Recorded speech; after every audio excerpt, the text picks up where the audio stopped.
Marcus Williams had learned to swallow his pride long ago. At 3 a.m., when the rest of the world slept peacefully, he walked the gleaming marble floors of Meridian Tower with his mop bucket, thinking about his 8-year-old daughter Emma sleeping soundly in their cramped studio apartment. Every squeak of his worn sneakers against the polished surface reminded him why he was here, not for himself, but for the little girl who still believed her daddy could fix anything, even though he couldn't fix the fact that her mommy wasn't coming home. The 34th floor was always the hardest, not because of the work, but because of the memories. This was where Sarah used to work as a financial analyst before the cancer took her. Sometimes, late at night, Marcus could almost hear her laugh echoing through the empty conference rooms. He'd pause his cleaning, close his eyes, and remember how proud she'd been when she first got this job. "We're going to give Emma everything, Marcus," she'd whispered that night, holding him close. "Everything we never had." Now, 2 years after her funeral, Marcus was giving Emma everything he could on a janitor's salary, which felt like nothing most days. But tonight was different. Tonight, Billionaire CEO Jonathan Hartwell was hosting his annual charity gala on the 42nd floor, and Marcus had volunteered for overtime. The extra $60 meant Emma could finally get those art supplies she'd been eyeing at the store. As Marcus stepped off the elevator onto the gala floor, the transformation took his breath away. Crystal chandeliers cast rainbow patterns across walls draped in silk. The city sparkled through floor-to-ceiling windows like scattered diamonds. Waiters in crisp white shirts glided between clusters of guests whose jewelry probably cost more than Marcus made in 5 years. He kept his head down, methodically emptying trash bins and wiping surfaces, invisible to the laughter and clinking glasses around him. This was his world now, existing in the shadows of other people's celebrations, cleaning up their joy. "Daddy works really hard," Emma had told her teacher last week when asked what her father did for a living. The teacher had given Marcus that look, the one that mixed pity with admiration, the one that said, "At least you're trying." He hated that look almost as much as he hated the helplessness that came with loving someone you couldn't give the world to. Marcus was replacing a soap dispenser in the men's restroom when he heard raised voices outside. Through the slightly open door, he saw a man in an expensive suit berating a young waiter who'd apparently spilled wine on his shoes. "Do you have any idea how much these cost?" the man shouted, his face red with rage. "This is exactly why people like you should stick to serving hamburgers instead of pretending you belong around decent society." The waiter, who couldn't have been more than 19, stood frozen with humiliation as other guests pretended not to notice. Marcus's hands clenched around the paper towels he was holding. He'd been that kid on SEA working 3 jobs to put himself through community college, enduring the casual cruelty of people who'd never worried about rent. Marcus was about to step forward when the elevator dinged, and Jonathan Hartwell himself emerged. At 62, the CEO moved with quiet authority, his silver hair impeccably styled, his kind eyes taking in the scene immediately. "Richard," Hartwell said calmly, approaching the angry guest. "I see you've met Tommy. He's working his way through primed at Columbia. Top 5% of his class." Richard's face faltered slightly. "Well, that doesn't excuse it." "Tommy," Hartwell continued, ignoring Richard completely, "why don't you take a 15-minute break? There's a quiet spot by the east windows where you can decompress." As Tommy hurried away, Hartwell turned back to Richard. "I think it's time for you to leave." "You can't be serious, Jonathan, over some clumsy waiter." "I'm absolutely serious, and he's not some waiter. He's a human being with dreams and dignity, which is apparently more than I can say for some of my guests tonight." Richard sputtered about business partnerships and mutual friends, but Hartwell had already turned away, signaling security with a subtle nod. Marcus watched from the restroom doorway, stunned by the billionaire's quiet defense of a college kid he barely knew. But the evening wasn't over. Marcus was wheeling his car toward the service elevator when disaster struck. The wheel caught on the carpet edge, sending his entire cart sideways. Cleaning supplies crashed to the floor, spreading a cocktail of soapy water across the marble in front of a group of startled socialites. "Oh my God!" one woman shrieked, jumping backward as suds splashed toward her designer gown. "This is absolutely ridiculous. Who let this man up here?" Marcus dropped to his knees, frantically trying to contain the spill with his bare hands, his face burning with shame. I'm so sorry,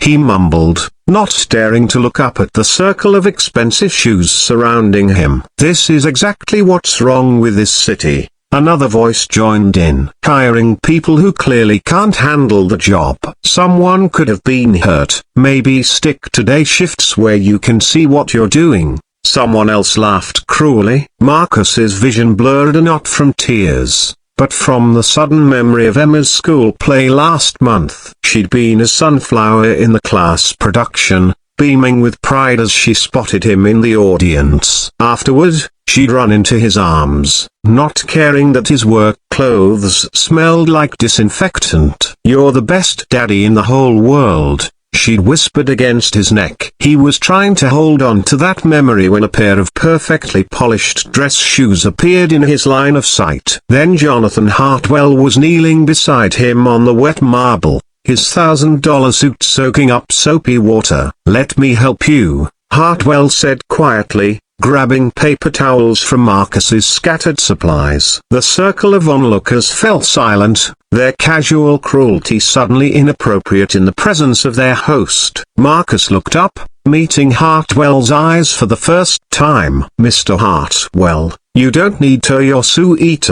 It's just a suit." Marcus. Hartwell's use of his name was gentle but firm. "Are you hurt?" That was quite a spill. You know my name?" Hartwell smiled, continuing to help clean. "Of course. You've been keeping this building spotless for what, 3 years now? You work the overnight shift because your daughter needs you home after school. Emma, right? 8 years old, loves to draw." Marcus's hands stilled on the towels. "How could you possibly know that?" "Because I make it my business to know the people who make this company possible." "Security mentioned you volunteer for every overtime shift available. Building maintenance says you've never called in sick, not once. And Tommy from the cafe tilde copyright downstairs told me your daughter comes by sometimes after school, sits in the lobby doing homework while she waits for you to finish up."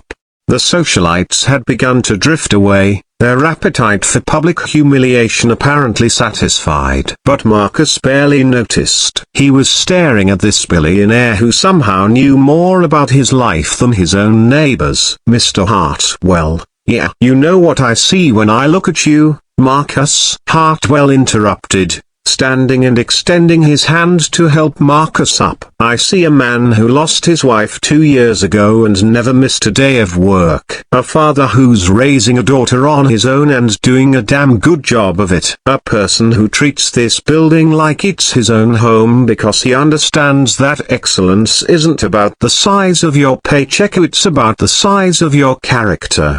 Marcus felt his throat tighten. No one had spoken to him like this since Sarah died. Not with this kind of respect, this recognition of his worth as a human being. "I also see," Hartwell continued, his voice carrying across the remaining guests, "someone who's been carrying a burden that's too heavy for one person. Which is why, effective immediately, you're promoted to building operations supervisor. The position comes with a salary of $85,000 a year, full health benefits, and a college scholarship fund for Emma." The world seemed to stop spinning. Marcus felt his knees buckle, but Hartwell's steady hand kept him upright. I don't understand." "Why would you question Mark?" "Because 3 weeks ago, You found Mrs. Chen from accounting passed out in the stairwell during your shift. Instead of just calling security, you stayed with her until the paramedics arrived. You held her hand and kept her calm. The doctors said those extra minutes of care you provided likely saved her life. Marcus barely remembered that night. Mrs. Chen had looked so scared, so alone. He'd simply done what felt right. And last month,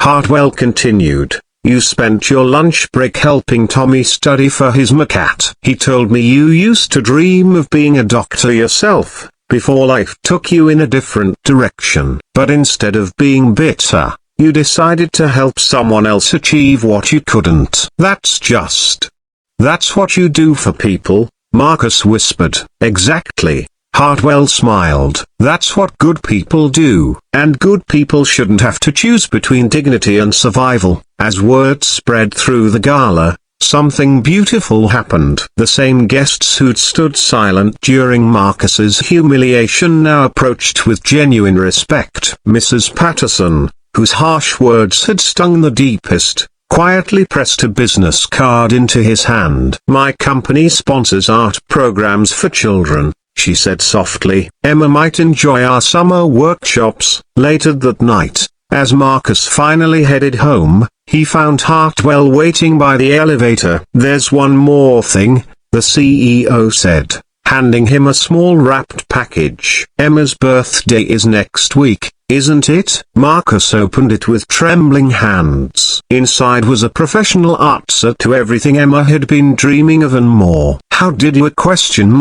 Tommy mentioned she's quite the artist. I thought she might like some proper supplies. As the elevator descended, Marcus found himself crying, and not from shame this time, but from a joy so profound it physically hurt. When he got home, Emma was still asleep, her latest drawing taped to the refrigerator, a stick figure man with a mop, labeled "My Hero Daddy." 6 months later, Marcus stood in his new office, watching Emma color at the small desk he'd set up in the corner. The scholarship fund was growing, her grades were improving, and for the first time since Sarah's death, the future felt bright with possibility. But the real change wasn't in the salary or the title. It was in the way Marcus carried himself now, the way he looked people in the eye, the way he'd learned that dignity isn't something others give you, it's something you never stop deserving, no matter what work you do or how much money you make.